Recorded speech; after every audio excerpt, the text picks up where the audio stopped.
In today's video, I'm going to teach you how to request a refund for your subscription. Navigating subscription services can sometimes be tricky, and we understand that you might need some help getting your money back if you've decided it's no longer for you. So, let's walk through the process step by step to ensure everything is as smooth as possible. First, it's essential to make sure you're logged into the correct account. This is the account linked to the payment you made for your subscription. When you received your invoice via email, your username should be clearly indicated on it.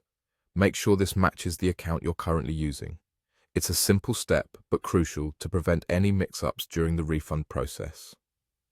Next, we need to address the timing of the payment processing. If you've just attempted the transaction, keep in mind that payments may take some time, sometimes several hours, to be fully processed by your bank or payment processor. During this time, your subscription status might not reflect the most recent updates.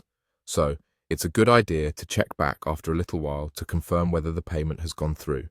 If you're still facing issues or need further help, you may want to fill out the payment search form.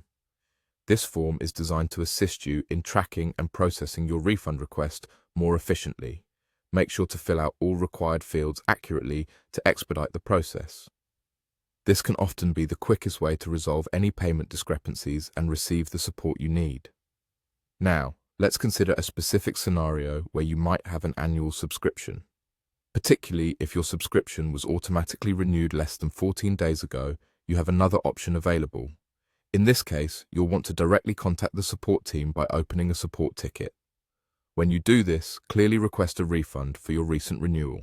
Companies often have policies in place for scenarios like these, which may allow you to receive a full or partial refund. Ensure you provide all necessary details, including your username, any relevant transaction IDs, and a brief explanation to support your request.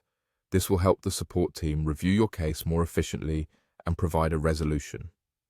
Going through these steps can help in effectively managing your subscription and handling refund requests. Remember, customer service teams are primarily there to ensure a positive user experience, so don't hesitate to reach out if you need additional help. Ensuring you're calm and prepared with all your information will often lead to a smoother process and quicker resolution. Thanks for watching, and I hope this guide was helpful in resolving your subscription concerns.